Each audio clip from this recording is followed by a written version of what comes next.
दोस्तों, अगर आप शादीशुदा है तो ये पति पत्नी की ये कहानी जरूर पढ़िए। अगर अभी तक आपकी शादी नहीं हुई है तब भी इस कहानी को एक बार जरूर पढ़िए, क्योंकि पति को पत्नी महत्व समझने वाली ऐसी बेहतरीन कहानी आपने पहले कभी पढ़ी या सुनी नहीं होगी। दोस्तों, हमारे जीवन में हर रिश्ते का एक अलग महत्व होता है। हर रिश्ते के लिए एक अलग स्थान होता है। हर रिश्ते का एक मतलब होता है और हर एक रिश्ते का एक सफर होता है। यह सफर कभी ना कभी, कहीं ना कहीं खत्म होता है। बस एक पति पत्नी का रिश्ता ऐसा होता है जिसका यह सफर आखिरी सांस तक चलता है। आधुनिक विज्ञान के जमाने में हमने बहुत ज्यादा तरक्की कर ली। हम बहुत होशियार हो गए, लेकिन कभी कभी हमारे जैसे होशियारों को भी कुछ गंवार लोग ऐसे मिल जाते हैं जो हमें काफी कुछ सिखा जाते हैं। बस अभी 1 महीने पहले की ही तो बात है। घर के पिछले भाग में माटी डालने का और प्लांट्स लगाने का काम रमन और कला इन पति पत्नी के जोड़े को दिया था। पहले दिन दोनों आए। दोनों ने खूब अच्छा काम किया। दूसरे दिन सिर्फ रमन आया। शायद कला बीमार होगी। उस दिन दोपहर में मेरे साथ खाना खाने के लिए मैंने रमन को बहुत आग्रह किया। कई बार उसे कहा कि मेरे साथ खाना खा लो, लेकिन वह माना ही नहीं। वह बोला कला नाराज हो जाएगी। मैं बोला अरे रमन, तुम कितना डरते हो अपने बीवी से। वह बोला मैं नहीं डरता साहब, कदर करता हूँ उसकी, सम्मान करता हूँ उसका। मुझे उसके शब्दों पर हंसना आ गया। मैंने उससे कहा अरे क्या रखा उसमें, ना रंग है ना रूप है, फिर क्यों इतना उसके पीछे पीछे भागता है। वह बोला कोई फर्क नहीं पड़ता साहब, रंग हो या ना हो, रूप हो या ना हो, लेकिन फिर भी वही मुझे जग में सबसे प्यारी लगती है। मैं बोला तू तो पूरा जोरू का गुलाम लगता है। क्या तुझे अपने पत्नी के अलावा बाकी रिश्ते महत्वपूर्ण नहीं लगते।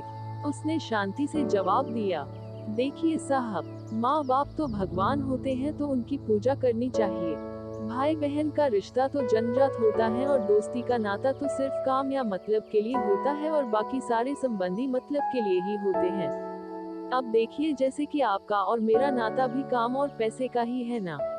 लेकिन साहब, पत्नी हमारी कोई नजदीकी रिश्तेदार तो होती नहीं है, फिर भी वह अपने सारे संबंधों को छोड़कर हमेशा के लिए हमारी हो जाती है और हमारे हर सुख दुख में, हर दिन रात में, हर ऋतु में हमारा साथ देती है।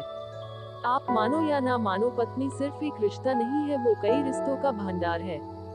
जब वह हमारी हर इच्छा पूरी करती है, हमारी देखभाल करती है, हमको लाड लड़ाती है, तब वह किसी माँ की भूमिका निभा रही होती है।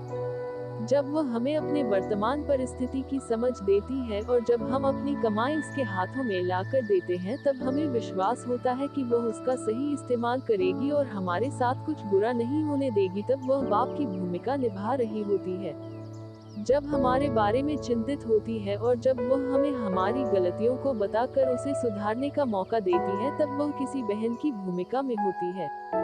जब वह हमें अपनी नई नई इच्छाएं बताती है, हमसे किसी चीज की मांग करती है, नखरे करती है, रोकती है, जिद करती है, तब वह किसी बेटी जैसी होती है।